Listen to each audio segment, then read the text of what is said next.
आणि तुझी ही अवस्था.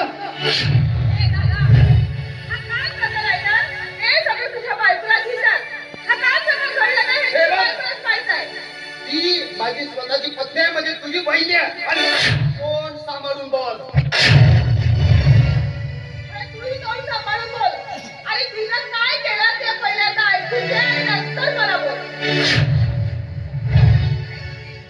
सपना बघ काय ऐकतोय मी. हा सांग मला काय काय झालं ते तरी सांग मला. अगं रडू नको. तुझ्या एक एक अश्रूची किंमत मौल्यवान आहे माझ्यासाठी. रडू नको. सांग मला प्रकार सांग. मी तुम्हाला सांगितलं मी काही केलं नाही. हा बाई तू काय करणार. तरी तुझी पण कॉलेजमधून आली ना तेव्हापासून माझ्याशी नुसती भांडण आहे, नुसती भांडण आहे. मला सांगते हे कर ते कर, चहा बनवून आण. मी चहा बनवून आणला, म्हाताऱ्याने फेकून दिला.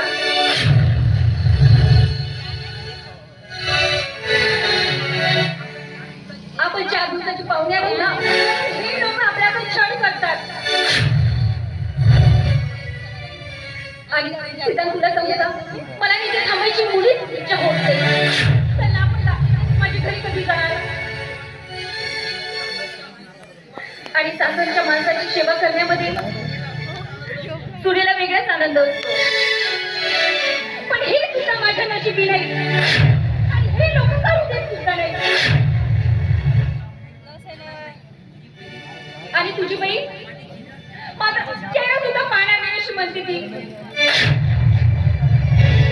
आणि पुन्हा या घरात यायचं नाही म्हणते. अरे माहिती तुझी काय बोलते ना, ते सगळं काय खोटं. प्रकार काहीतरी वेगळाच आहे.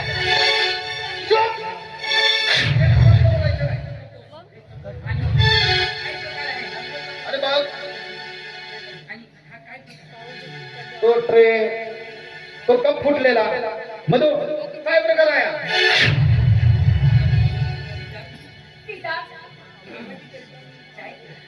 मी सांगितलं ना तुला की मामाजी करिता मी चहा बनवून आणला. चाय पण बनवला. पण त्या बाई चहामध्ये काय साखर कमी झाली की पत्ती कमी झाली असे तर मामाजीने कप फेकून दिला.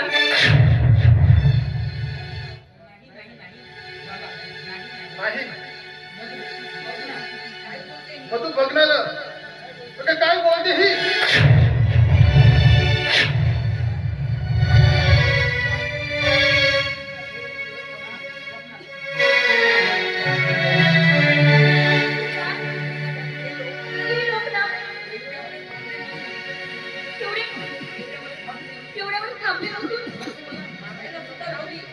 मधू आहे ना मराठी सुद्धा धावली.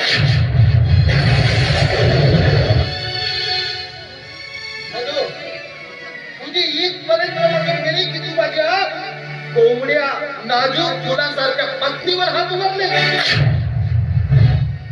काय तुझ्या घरी ही तिच्या घरी ऐश्वर्य आहे. स्वतः इंडस्ट्रीची मालकीण आहे. तुझ्या घरी कधी संसार धर्म होती का. आम्ही पाहुणे म्हणून आला की तुमच्या डोक्याला जोर झाला.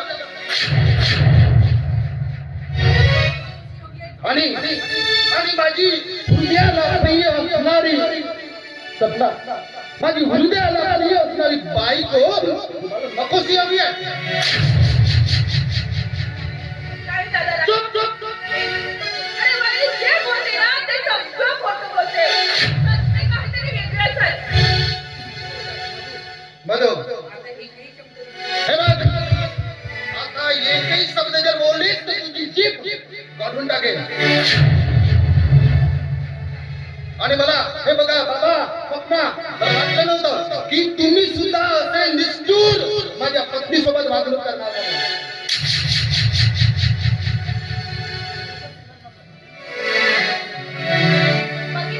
बघितलं शीतल आपल्या स्वतःच्या डोळ्यांनी हे लोक किती वाईट आहे ते. आपण एक क्षण सुद्धा थांबणार नाही. आपण आपल्या बंगल्यावरती जाऊ.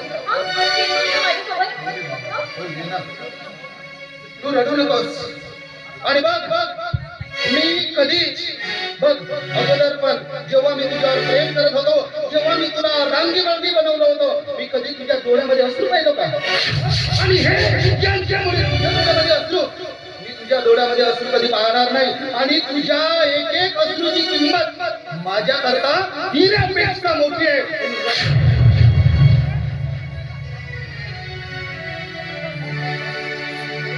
मी बघितलं अगोदर वाटत होतं की माझ्या घरामध्ये माणूस की नांदत आहे, पण ह्या घरामध्ये यांच्यासारखे हैवान आहेत.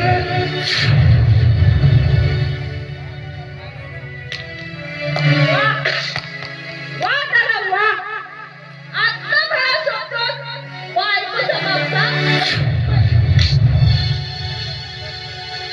दादा, अरे आज रक्ताच्या नात्यावर तुझा विश्वास नाही, पण याच हा झालेला एका ह्याच्या परक्या बहिणीवर तुझा विश्वास आहे.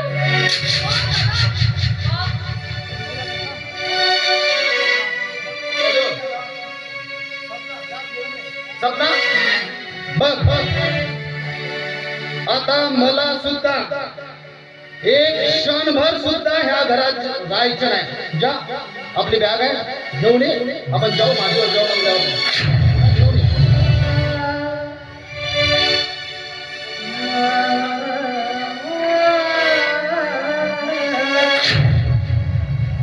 अरे सिद्धार्थ काय झालंय?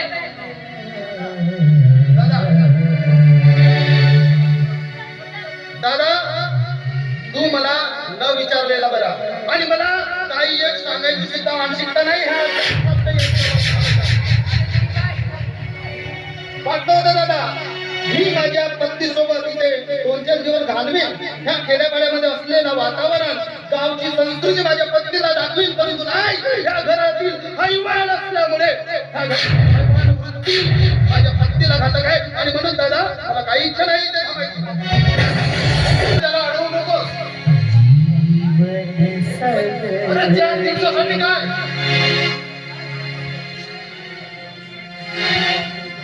अरे 4 दिवस आणि 8 दिवस त्याचा काय फरक पडते?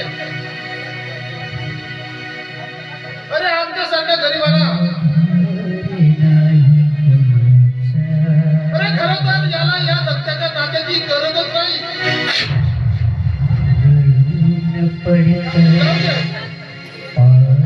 जाऊ दे त्याला.